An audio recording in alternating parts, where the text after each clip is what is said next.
네, 재료의 성질 첫 번째, 원자 및 결정 구조에 대해서 이야기를 해보도록 하겠습니다.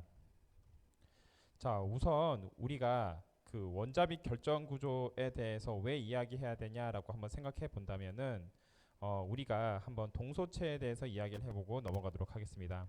우리가 둘 다 잘 아는 흑연과 다이아몬드에 대해서 이야기를 해보도록 하겠습니다. 흑연과 다이아몬드는 여러분이 잘 아는 것처럼 둘 다 얘네들은 그 탄소로 이루어져 있습니다.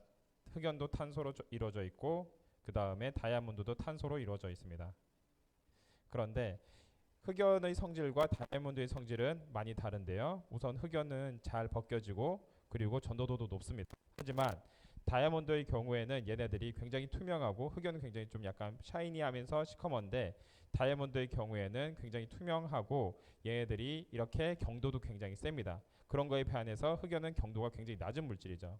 그러면 똑같은 탄소로 이루어져 있음에도 불구하고 어떻게 흑연과 다이아몬드 사이에 이러한 큰 차이점을 발생하느냐를 본다면은 아무리 원소가 같다 하더라도 같은 원소라 하더라도 다른 구조,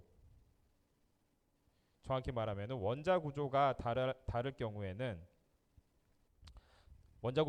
경우에는 다음과 같이 그 다른 특성을 나타낸다, 다른 재료의 특성을 나타낸다라고 이야기할 수가 있는 거죠.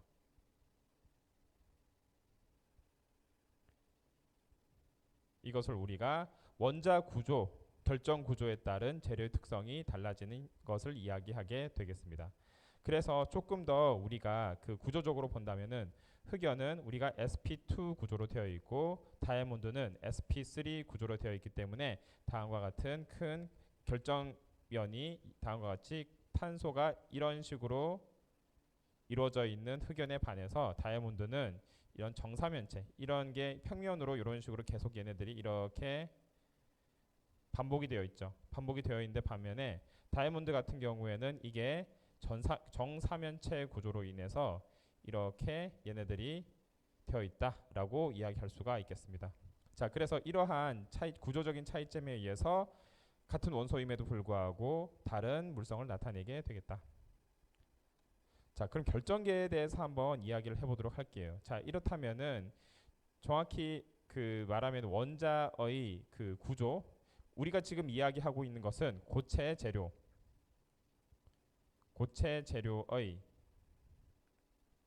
그 결정 구조,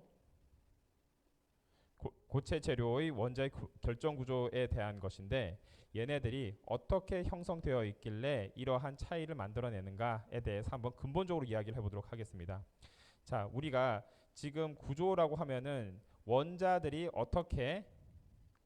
배열을 이야기하는데 지금 재료는 우리가 주로 다루는 게 고체이기 때문에 고체와 액체를 비교를 할 경우에는 지금 물을 한번 생각해 볼게요.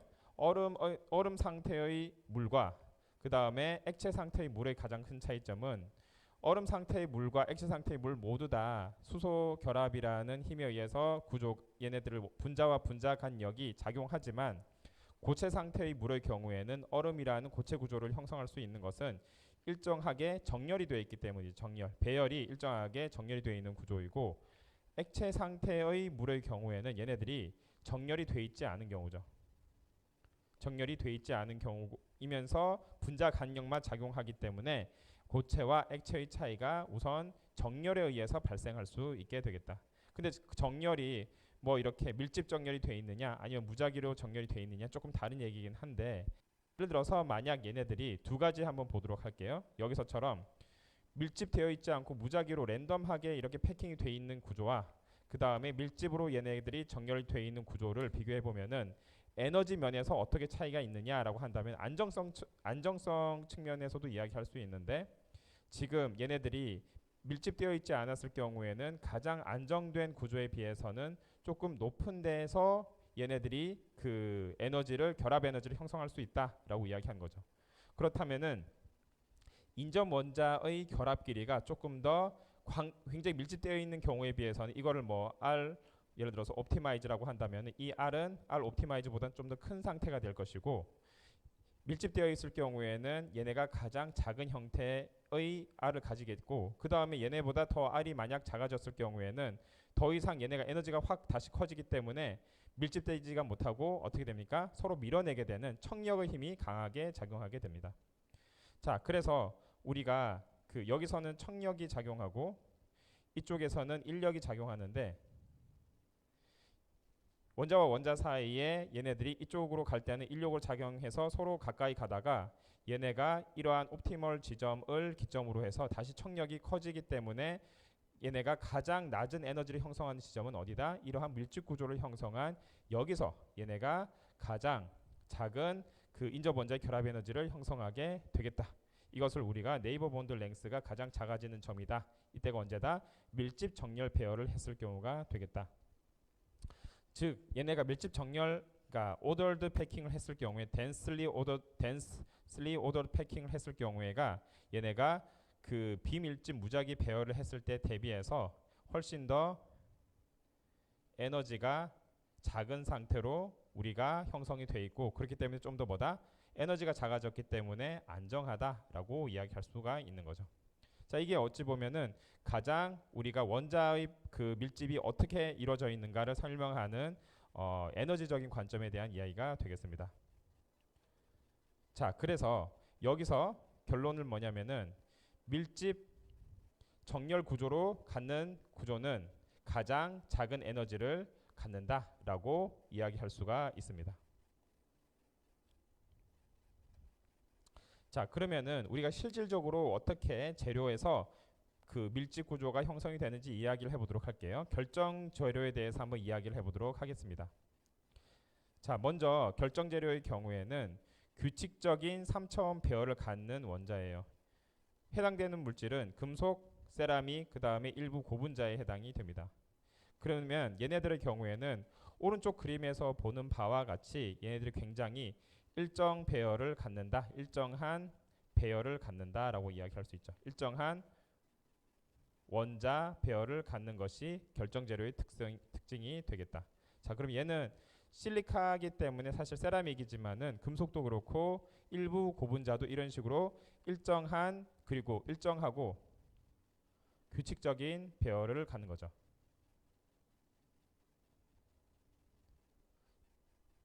비정질 재료는 non crystalline material인데 얘는 아모포스한 애들이다라고 이야기할 수 있습니다. 자, 아모포스한 애들의 경우에는 규칙적인 3차원 배열을 갖지 않는 원자에 해당이 되고요. 얘네들이 규칙적이지 않기 때문에 실리카만 하더라도 비교를 할 때 얘네들이 결정형 실리카와 아모포스 실리카를 비교했을 경우에는 결정형 실리카는 얘네들이 굉장히 일정한 이러한 구조를 가지지만 비결정일 경우에는 얘네들이 굉장히 숫자가 정의가 되지 않고 이렇게 왔다 갔다 하는 그러한 non crystalline, 그러니까 규칙적이지 않은 패턴을 나타내게 되겠죠. 이런 애들을 우리가 non crystalline amorphous material이다라고 이야기할 수 있겠습니다.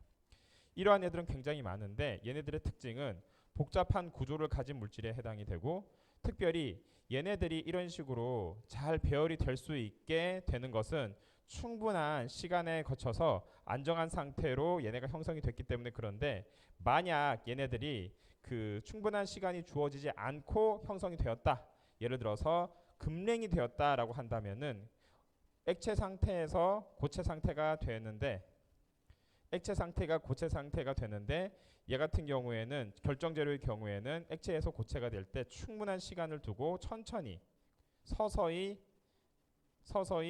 안정적으로 형성이 됐을 때라고 한다면 이런 식으로 가장 안정적인 형태를 찾아서 형성을 했겠지만은, 만약 얘네들이 갑작스러운 외부의 큰 환경 변화에 의해서 이런 식으로 형성이 됐다라고 한다면은 얘네들은 예를 들어서 급냉, 갑자기 뜨거운 애들이 갑자기 식어서 이런 식으로 형성이 됐다라고 한다면은 충분히 얘네들이 배열될 수 있는 시간을 갖지 못했기 때문에 얘는 어떻게 된다?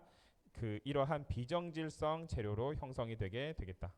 그래서 이러한 아모포스한 non crystalline 재료의 경우에는 얘네들이 좀 결정 재료에 대비해서는 조금 더 에너지적으로는 조금 높은 상태에 있다고 할 수 있고, 얘네들은 충분히 안정화된 상태가 아니기 때문에 뭔가 특수한 환경에서, 그러니까 예를 들어서 충분히 안정화될 수 있는 환경이 아니라 뭔가 이렇게 급하게 형성이 돼야 되는 환경에서 형성된 경우가 많다고 할 수가 있겠습니다. 자, 우리가 이러한 결정을 해석을 하는데 결정 구조를 해석하는데 사람들이 그 해석을 했어요. 아, 우리가 정말 다양한 결정 구조가 있는데 이러한 결정 구조를 어떻게 해석할까라고 했더니 먼저 세븐 크리스탈 시스템이라고 이제 찾아냈습니다. 보통 이러한 결정 구조를 찾는 것은 이제 금속에서 가장 많이 발달했는데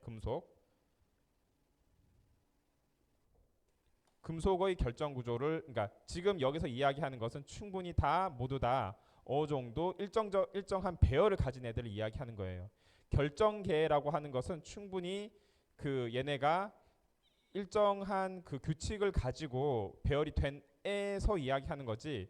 결정계인데 아모포스는 어떻게 합니까? 이건 질문이 아니에요. 왜냐하면은 이미 아모포스한 애들에 대해서는 이야기 안 하고 우리는 일정한 배열 규칙을 가지고 형성된 애들, 그러니까 크리스탈린 머티리얼에 대해서만 이야기를 한다라고 이야기하는데 그러한 그 크리스탈 머티리얼 중에서 얘네들을 배열이 다 똑같으냐? 그렇지가 않다. 아무리 크리스탈 머티리얼이라 하더라도 얘네들이 그 규칙이 조금 다 다르다라고 배열되는 규칙은 조금 다르다라고 이야기할 수가 있는 거죠. 그렇게 해서 얘네들을 분류를 해봤더니 7개의 그 결정계를 우리가 발견할 수가 있었습니다. 자, 그러면 여기서 보면은 큐빅, 뭐 헥사고날부터 시작해서 트라이클리닉까지 총 7개의 결정계가 있는데 얘네들의 기준이 뭐냐라고 한다면 지금 우리가 유니셀 지오메트리라고 해가지고 유니셀 이런 식으로 잡았어요. 잡았는데 여기서 A, B, C 이렇게 잡았어요. A, B, C 각 길이를 A, B, C로 잡았습니다. A, B, C, A, B, C 이렇게 잡았는데 A, B, C로 잡았는데 각 변의 길이가 다 같다. 그 다음에 여기 알파, 베타, 감마가 다 똑같이 직각으로 되어 있다. 얘를 뭐라고 하냐면은 큐빅이라고 이야기하겠습니다. 큐빅. 그런데 얘네가 그 지금 다음과 같이 A, B는 있고 높이는 C는 다르다. 그리고 알파, 베타의 길이는 그 각은 같은데 감마가 120도다. 이렇게 다르다라고 한다면은 이런 식으로도 얘네들이 배열이 될 수 있겠죠. 얘네들 뭐라고 하냐면은 헥사고널이라고 이야기합니다. 마찬가지로 지금 테트라고널의 경우에도 A와 B의 길이는 같은데 C가 길이가 달라요. 대신에 얘는 알파, 베타, 감마가 다 뭐다? 90도로 가지는 애들. 얘는 테트라고널. 그 다음에 롬보헤드랄은 트라이고널이라고도 하고 A, B, C 길이는 다 같은데 알파, 베타, 감마가 같기는 같은데 각도가 90도가 아닌 거예요. 이걸 뭐라고 하냐면은 롬보헤드랄이다 라고 이야기할 수가 있겠습니다. 그 다음에 오소롬빅의 경우에는 각 변의 길이는 다 다른 대신에 알파, 베타, 감마 각 각의 크기가 모두가 90도인 애들. 이걸 뭐라고 한다? 오소롬빅이라고 이야기합니다. 그 다음에 모노클리닉의 경우에는 얘네들이 각 변의 길이가 다르고 알파, 감마는 90도인데 베타가 90도이지 않은 경우, 트라이클리닉의 경우에는 그 ABC의 그 변의 길이가 다 다르고 알파, 베타, 감마의 각의 크기도 다 다른 경우, 이런 경우를 우리가 트라이클리닉이다라고 할 수가 있겠습니다. 자, 그래서 결국에는 이러한 결정 구조를 분류하는 크게 두 가지 기준이 각 변의 길이 관계와 각도, 이 두 가지를 가지고 우리가 얘네들을 평가를 할 수가 있게 되겠습니다. 자, 그래서 요 두 개를 가지고 우리가 그 세븐 크리스탈 시스템을 이야기를 하고요. 자, 그 다음에 그 지금 여기서 이야기하는 것은 원자가 어떻게 배열이 됐느냐 하는 것을 세븐 크리스탈 시스템으로 이야기한 거고, 결정 격자는 조금 다른 이야기예요. 여기는 지금 보세요. 각 그 격자가 어떻게 돼 있느냐에 대해서는 딱히 이야기를 하지 않고 얘네를 이 틀에 대해서 이 틀에 이렇게 이 틀에 그러니까 각 원자가 어떠한 틀에 담을 수 있느냐 하는 틀에 대한 이야기를 했다라고 한다면은 결정 격자 브라비스 레티스라는 게 있는데 이거는 실질적으로 거기에 원자를 넣어서 결정 구조를 표현한 거가 되겠습니다. 그러니까 앞에서는 여기서 원자가 어떻게 들어가 있느냐에 대한 이야기는 전혀 없어요. 뭐 이게 네 꼭지에만 들어가 있느냐, 가운데도 들어가 있느냐, 뭐 그런 거에 대한 이야기는 전혀 없고, 이런 식으로 우리가 이러한 틀을 기준으로 해서 우리가 이러한 틀 또는 시스템을 기준으로 해서 우리가 설명할 수 있다. 그만 이야기하고 그 안에 원자가 어떻게 채워지느냐에 대해서는 전혀 이야기하지 않아요. 하지만 그 14개 결정 격자인 14 브라비스 레티스의 경우에는 이 안에 실질적으로 원자를 넣어서 그 결정 그 입자를 넣어서 결정 구조를 만들었을 때 어떻게 얘네가 실질적으로 그 우리 자연계에서 얘네들이 분류될 수 있는가를 했더니 14개가 발견이 되더라라고 해서 그것을 기준으로 해서 이제 여기다 14개를 분류한 거예요. 보니까 각 꼭지점에 얘네들이 이렇게 하나씩만 있는 애들이 있고, 어떤 애들은 가운데 하나 더 있는 애들이 있고, 어떤 애들은 면에 있는 애들이 있고, 어떤 애들은 얘는 이제 기본적으로 큐빅 구조를 가지고 하는 애들인데 얘는 큐빅 구조가 아니라 테트라고널 구조에 얘네가 각 꼭지점에 있는 애들, 테트라고널 구조의 BCC 구조처럼 중간에 있는 애들을 이야기할 수 있고요. 그 다음에 오소롬빅 구조에 얘네들이 이렇게 각 꼭지점에 있는 애들, 그 다음 오소롬빅 구조에 얘네들이 뭐 중간에 있는 애들, 그 다음에 롬보헤드럴 구조, 그 다음에 헥사고널 구조, 모노클리닉 이런 식으로 해가지고 기본적으로 여기에 있는 세븐 크리스탈 시스템에서 에다가 원자를 넣었을 때 얘네들이 실질적으로 우리가 어떻게 표현이 될 수 있는가를 보여주는 게 여기 14개의 브라비스 레티스 시스템이다 라고 이야기할 수 있어요.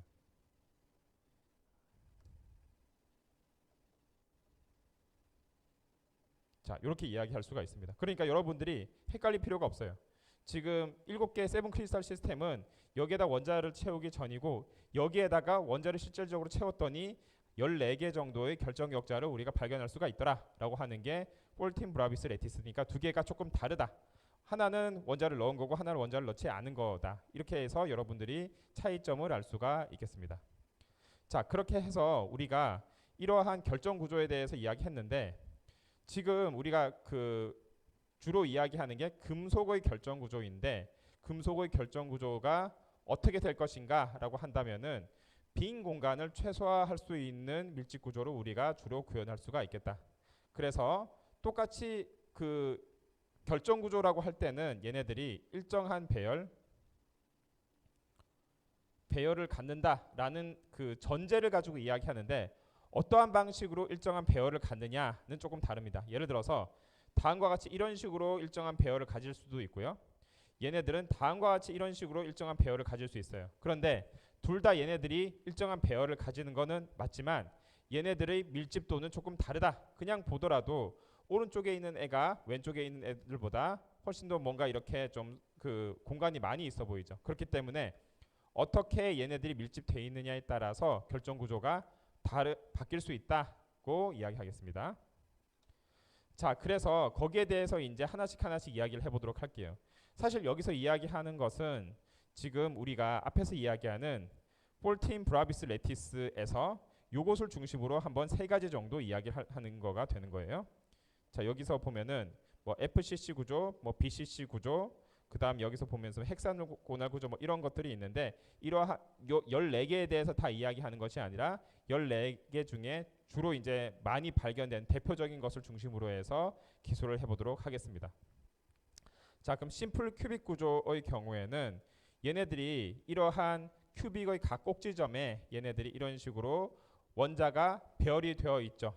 원자가 배열이 되어 있기 때문에 실질적으로 배열 밀도가 높지는 않습니다. 왜냐하면 이 가운데 뻥 뚫려 있는 상태거든요. 사실은 그렇기 때문에 자연계에서는 되도록이면은 최대한 배열을 하려고 하기 때문에 이러한 배열 구조가 존재는 하지만은 흔한 구조는 아니다. 그래서 자연계에서 이러한 심플 큐빅 구조로 갖는 애들은 하나밖에 없다. 뭐다?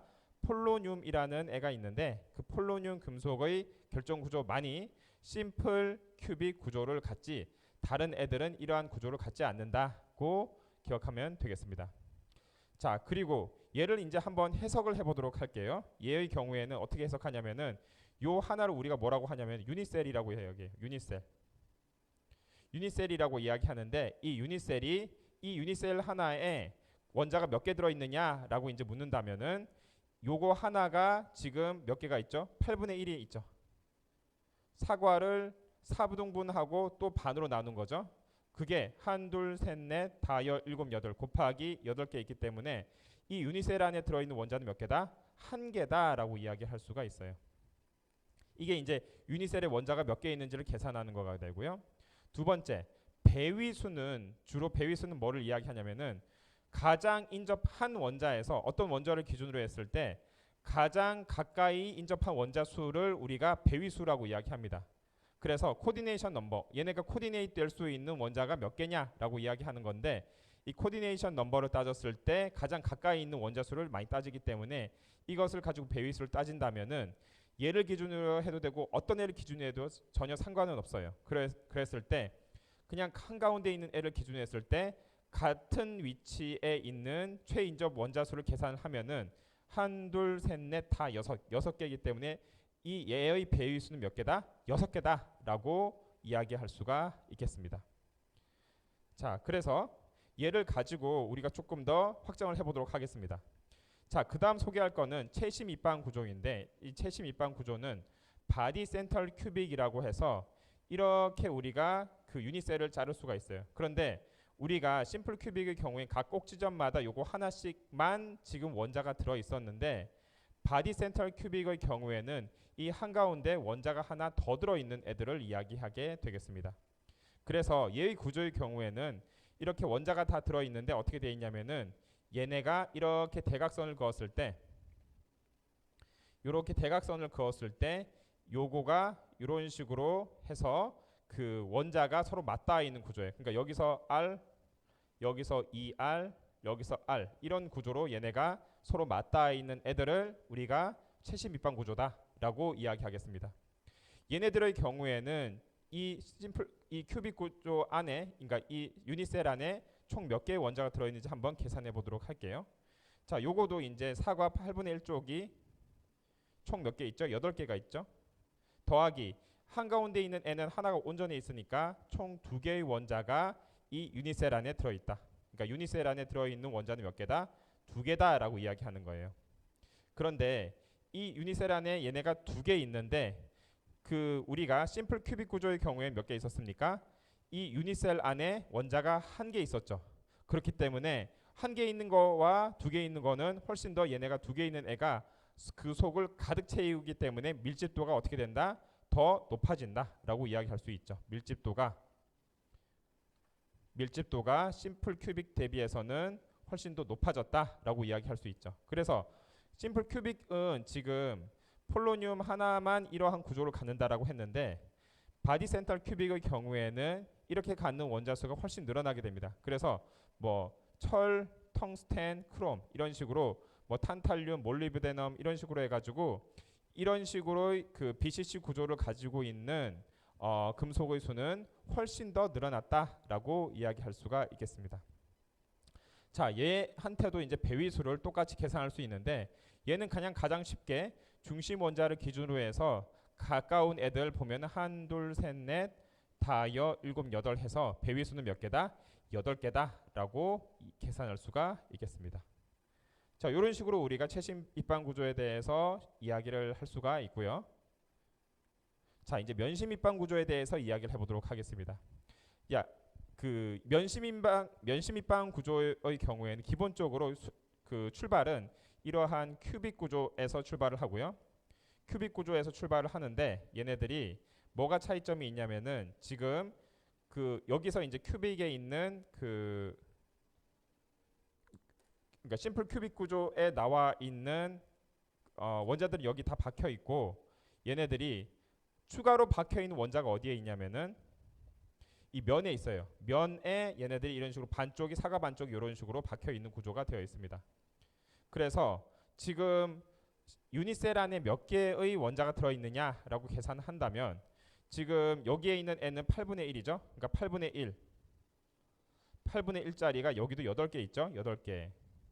더하기 지금 면에 박혀 있는 N은 사과 반쪽이 박혀 있죠.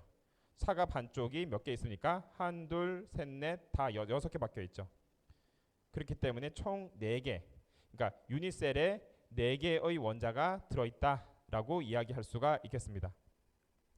자, 그렇게 해서 얘네가 총 4개의 원자가 들어있는데 얘네들의 이제 코디네이션 넘버는 어떻게 계산하냐면 조금 얘는 복잡할 수가 있어요. 그래서 요거는 조금 여러분들이 상상력을 요하는데 한번 보도록 할게요.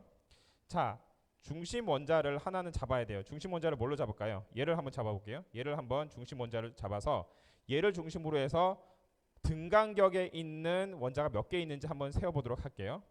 자, 가장 등간격에 있는 원자는 눈에 보이는 애가 요 4개죠. 요 4개. 자, 요 4개가 이제 가장 쉽게 눈에 보이는 애들이고요. 그러면은 자, 그다음 애는 어떻게 측정할까라고 본다면 쉽지가 않기 때문에 한번 얘네들이 여기서부터 여기까지 길이를 한번 측정해 보도록 할게요.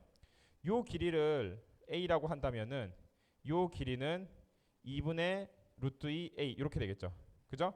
그러면은 여기 다 2분의 루트 2a만큼 떨어져 있는 애들이 되겠죠. 그러니까 이만큼이 가장 얘네들이 그 중심 원자에서 가장 가까이 위치해 있는 원자들의 길이에요. 거리예요. 그러면 이 거리만큼 떨어져 있는 애들이 또 어디 있을까요? 얘도 마찬가지죠. 왜냐면은 얘도 마찬가지로 여기서 떨어져 있는 거리가 2분의 루트 2a가 돼요. 한번 볼까요?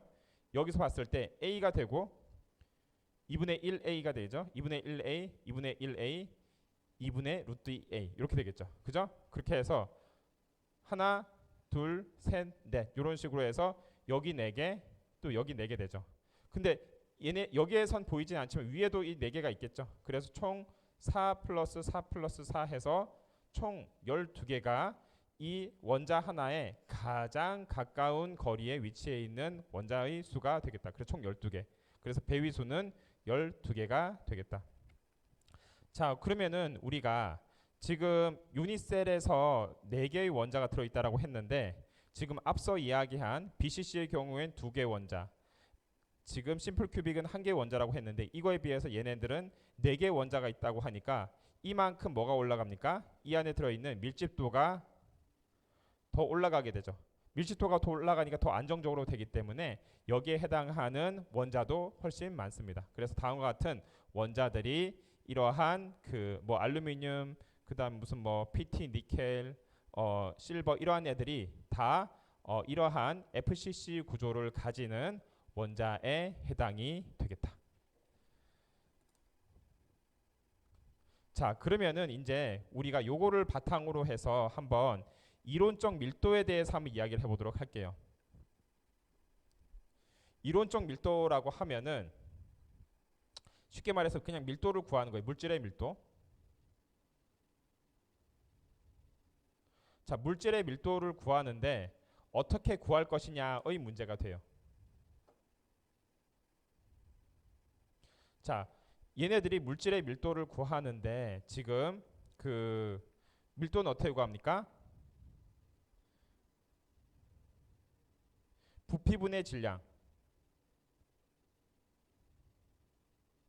이걸 우리가 밀도라고 하죠. 그렇다면은 보통 우리가 부피와 질량을 측정해야지 밀도를 알 수가 있는데 이 얘네들의 경우에는 우리가 단위 세포를 통해서 얘네들의 밀도를 알 수가 있겠습니다.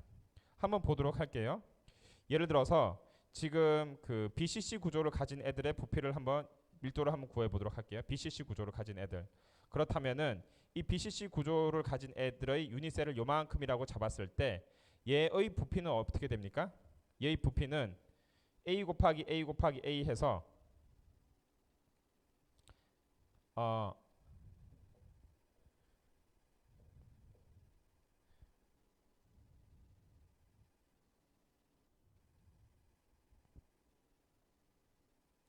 A 3승이 되겠죠? 그리고 질량의 경우에는 어떻게 됩니까? 질량은 나머지 있는 부분은 비어 있는 부분이 되겠고 질량은 여기에 들어가 있는 원자의 총 질량이 되겠죠.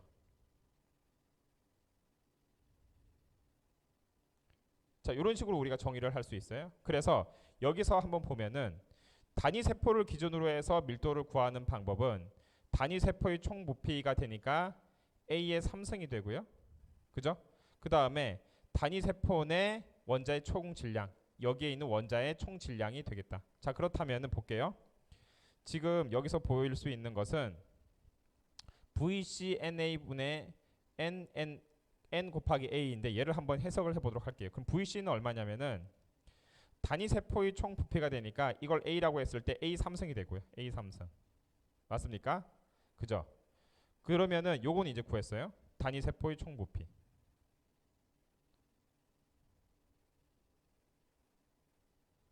그 다음에 단위 세포 내 원자의 총 질량.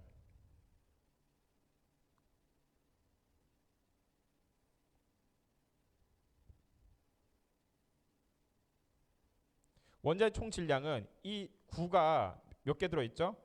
몇 개라고 했습니까? 지금 8분의 1짜리가 8개 있고 온전한 한 개짜리가 한 개 있으니까 총 2개가 있죠. 그러면은 그 안에 들어있는 구의 수 n 곱하기 원자의 총 질량이 어쨌든 그 원자의 총 질량이라고 원자의 총 질량은 어떻게 계산하냐면은 아토믹 넘버를 아보가드로 수만큼 나눠준 게 원자의 총 질량이 되겠죠. 그러니까 무슨 말이냐면은 우리가 탄소라고 이야기할 때 탄소의 그 몰질량은 12g인데 탄소 원자 한 개 얘는 이제 1몰당 이야기하는 거잖아요. 그런데 얘네들이 그 원자 한 개의 질량은 1몰에 6.02 곱하기 10의 23승 아보가드로 수만큼 나눠줘야지 탄소 원자 한 개의 질량이 나오는 거죠. 마찬가지로 지금 원자의 아토믹 매스를 아보가드로 수만큼 나눠준 게 그 원자 한 개의 질량이 되고 그 원자가 이 안에 몇 개 있습니까? 2개 있죠. 그 수를 곱한 게 단위 세포 내 원자의 총 질량이 되겠다. 그렇게 해서 NA를 아보가드로 수로 나눈 것을 VC로 나눈 게 VCNA분의 스몰 a, 스몰 n, 라지 a 이런 식으로 우리가 쓸 수가 있겠다. 자, 어떻게 되는지 알겠죠? 자, 그렇게 해서 우리가 한번 BCC 구조를 가진 크로뮴에 대해서 한번 이야기를 해보도록 할게요. 자, 크로뮴의 그 몰질량은 52g이에요. 그 다음에 R은 0.125 나노미터라고 합니다. R이라고 하면은 원자의 반지름, 원자 반지름. 그 다음에 우리가 이 안에는 이제 2개의 그 크로뮴이 들어있죠. 크로뮴 원자가 들어있죠. 자, 이 경우에 얘네들의 이론적 밀도는 어떻게 되겠는가 한번 간단히 한번 계산해 보도록 할게요.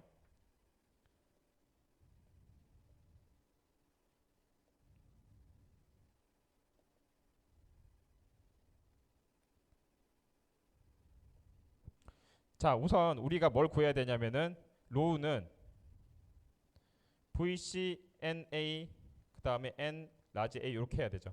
자, 그럼 여기서 우리가 구해야 되는 건 뭡니까? VC를 구해야 되고 그 다음에 NA분의 스몰 a, 라지 a 이렇게 구하겠죠. 자, 그렇다면 여기서 우리가 알고 있는 것은 지금 여기 2개 들어있으니까 2개 아토믹 매스는 52 그 다음에 아보가드로 수 6.02 곱하기 10의 23승기예요. 여기까지 됐죠. 요건 이제 오히려 쉽게 구했는데 뭐가 어렵냐면은 VC는 A 삼성인데 요 길이가 A이고 R은 요 길이랑 다르죠. 그러면 R과 A와의 관계를 알아야지 A 삼성을 구할 수가 있죠. 그렇다면은 요 대각선의 길이가 얼마입니까? R, 2R, R 해서 대각선의 길이는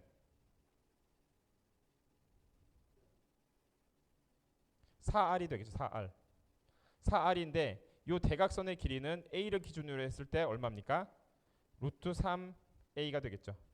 그래서 R은 자 A는 R로 나타나면은 루트 3분의 4R이다 라고 이야기할 수 있겠죠. 자, 우리가 R 값을 아니까 R이 얼마죠? 0.125 나노미터죠. 루트 3분의 4 곱하기 0.125 나노미터 이게 A예요. 그 다음에 요거의 3승 A 3승은 루트 3분의 4 곱하기 0.125 나노미터의 3승 이렇게 하면 되겠죠. 자, 그러면 우리가 이게 뭐죠? VC가 되겠죠. VC. 그래서 우리가 VC도 구하고 요것도 구했죠. 요것도 구해서 이제 요 NA분의 그러니까 아보가드로 수분의 NA 스몰 n 라지 A를 VC로 나눈 것을 우리가 뭐라고 한다? 밀도라고 하는데 개를 해서 나눠줬더니 계산값이 7.18 g/cm3가 나왔어요. 그런데 실제로 측정해 본 그 값이 얼마냐면은 7.19래요.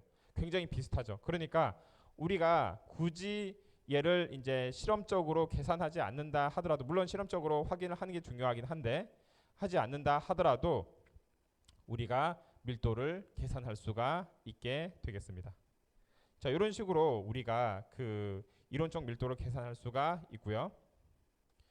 자, 이제 지금까지 이야기한 것은 금속의 결합에 대해서 이야기했어요. 그런데 세라믹이 어떻게 우리가 이제 그 재료를 금속, 세라믹, 고분자 이런 세 가지로 크게 나눌 수가 있는데 세라믹의 원자 결합은 어떻게 이루어질 것인지에 대해서 한번 이야기를 해보도록 하겠습니다. 자, 기본적으로 금속은 금속 결합으로 이루어져 있는데 세라믹의 원자 결합의 경우에는 이온 결합으로 이루어진 경우가 많습니다. 이온 또는 공유 결합이라고 합니다. 자, 그러면은 여기서 조금 헷갈리는 학생이 있을 수 있는데 얘네가 세라믹은 보통 이온 결합 아니냐라고 하는데 이게 우리가 메탈 플러스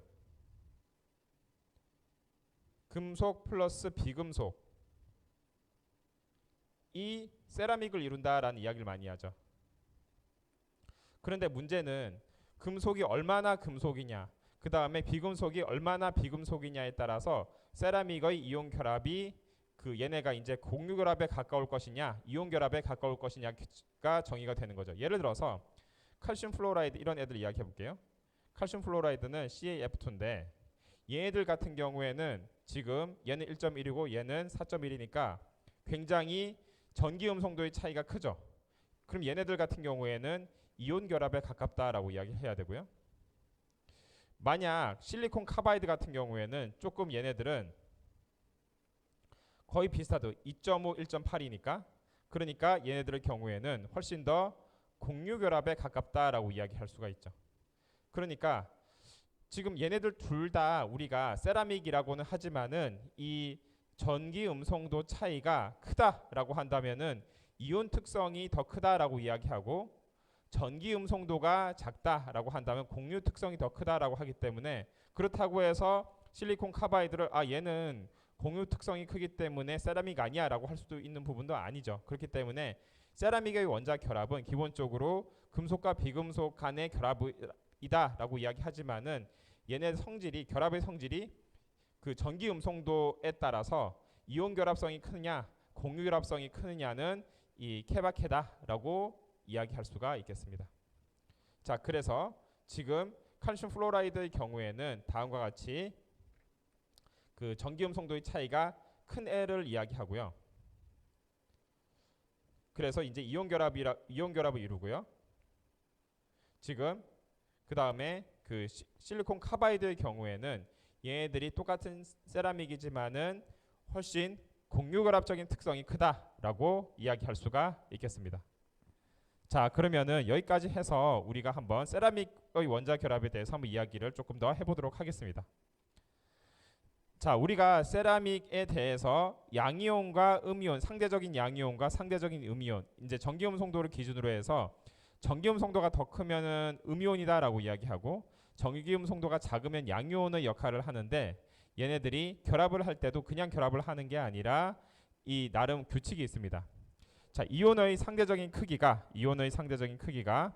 얘네들이 안전 구조를 형성을 할 경우에 반대로 전하를 띤 이웃한 이온수를 극대화하는 방향으로 이뤄진다라고 이야기할 수 있겠습니다. 자, 그렇다면 한번 보도록 할게요. 지금 가운데에 있는 양이온이 있고 지금 여기에서 이건 양이온이죠, 양이온. 그 다음에 얘는 음이온이죠, 음이온. 자, 그런데 양이온이 음이온과 탁 붙어 있는 구조가 아니라 약간 이제 조금은 거리가 있는 구조를 이야기하죠. 이런 애들을 뭐라고 이야기하냐면은 불안정하다라고 이야기할 수가 있겠습니다. 그런 거에 비해서 지금 양이온과 음이온이 붙어 있다. 양이온과 음이온이 양이온, 케타이온이 음이온 Ni온과 지금 붙어 있지 않은 경우, 이런 경우에는 불안정하고요. 지금 양이온이 케타이온이 음이온과 붙어 있지 않으면 불안정한데 붙어 있다라고 한다면 얘는 안정하다라고 이야기할 수 있습니다. 그렇다면은 지금 여기 있는 경우에는 음이온들끼리도 이제 서로 붙어 있는 경우인데 뭐 얘는 서로 붙어 있다 하더라도 양이온과 떨어져 있으니까 뭐 불안정하다고 하는데, 만약 양이온과 서로 붙어 있기는 한데 음이온끼리는 서로 이제 붙어 있지 않다, 이럴 경우 어떻게 되겠습니까? 얘도 역시 안정하다라고 이야기할 수 있습니다. 즉 양이온과 그러니까 음이온끼리 서로 붙어 있지 않다 하더라도 양이온과 음이온이 서로 붙어 있는 구조기만 하면은 얘네들이 안정하다라고 이야기할 수가 있는 거죠. 자, 그러면 한정없이 양이온이 더 커지면 어떻게 되겠느냐? 사실 그런 일이 불가능한 건 아니겠지만은 일반적으로 양이온이 음이온보다 작기 때문에 양이온이 엄청 커져서 상대적으로 음이온이 작은 것으로 되어 있는 경우는 그렇게 흔한 구조는 아니다라고 이야기할 수가 있겠습니다. 자, 그러니까 뭐 불가능한 건 아니지만은 조금 더 우리가 일반적인 구조는 양이온이 음이온보다 상대적으로 작거나 같은 구조가 많기 때문에 다음과 같이 이제 서로 음이온끼리는 서로가 이제 조금 떨어진다 하더라도 되게 많이 떨어지는 건 아니고 양이온과 음이온이 이렇게 사이에 밀접하게 붙어 있는 이러한 구조가 우리가 세라믹에서 볼 수 있는 양이온과 음이온 구조다라고 할 수가 있겠습니다.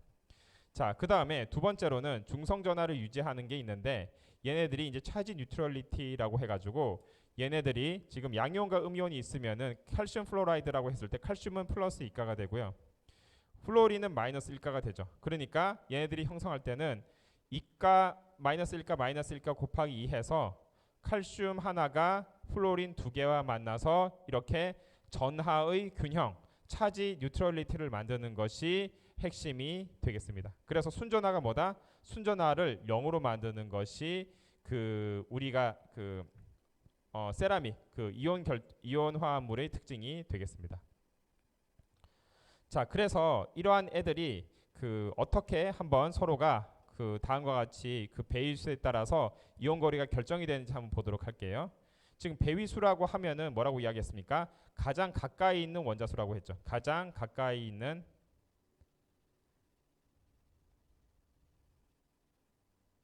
우리가 금속할 때 가장 가까이 있는 원자는 금속과 다른 금속밖에 없었는데, 지금 세라믹의 경우에는 금속과 비금속이 섞여 있는 상태죠. 그러면 금속, 여기서 배위수는 뭘 이야기하냐면은 금속과 가장 가까운 다른 금속이 아니라 금속과 가장 가까이 있는 보통 이제 비금속을 많이 이야기하게 됩니다. 그러니까 배위수가 예를 들어서 세라믹의 경우에는 금속과 다르게 배위수가 결정이 될 수 있어요. 그러니까 예를 들어서 금속에서는 뭐 얼마였는데 세라믹의 경우에는 배위수가 달라질 수가 있죠. 왜냐하면은 지금 금속끼리는, 그러니까 금속의 배위수를 이야기할 때는 금속끼리 가장 가까운 거리에 있는 금속 원자를 세면 되는데, 지금 세라믹의 경우에는 금속과 비금속을 이야기하기 때문에 가장 가까이에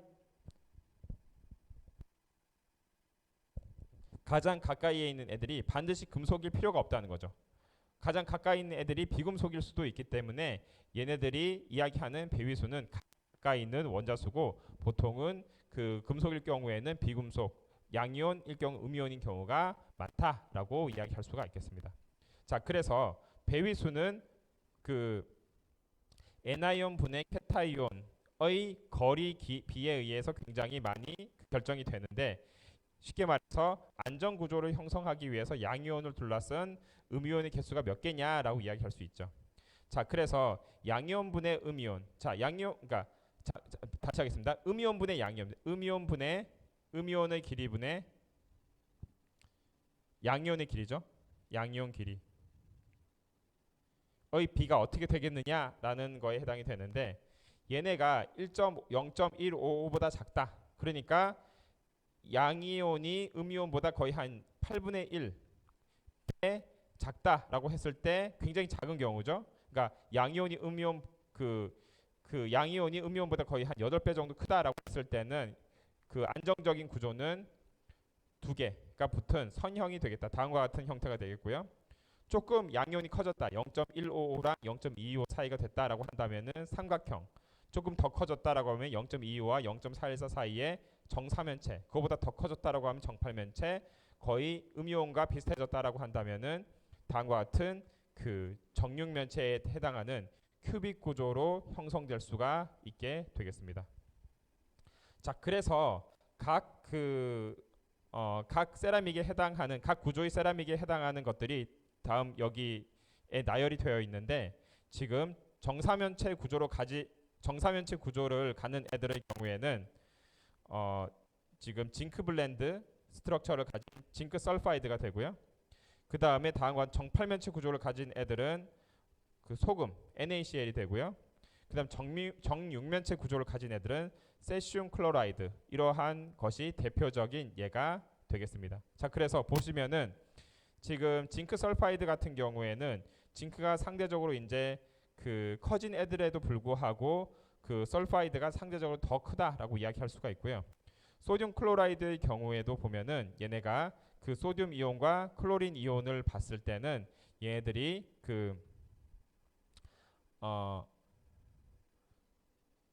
여전히 이제 그 클로린 이온이 소듐의 양이온보다는 더 크다라고 이야기할 수 있고요. 지금 여기서 봤을 때 지금 정육면체를 이루는 세슘은 굉장히 큰 이온임에도 불구하고 클로린 대비해서 여전히 작다라고 할 수 있죠. 그런 걸 보면은 우리가 양 케타이온이 그러니까 그 금속이 이온화 됐을 때 실질보다 많이 작아지고 비금속이 이온화됐을 때 실제보다 많이 커진다라는 것을 다음과 같은 지금 세라믹의 구조에서도 잘 알 수가 있겠습니다. 자, 우선 여기까지 이야기를 하고 그 결정 구조, 그러니까 금속과 세라믹의 결정 구조에 대해서 이야기를 하고 그 다음에 결정 구조에 대한 특성에 대해서 이야기를 해보도록 하겠습니다.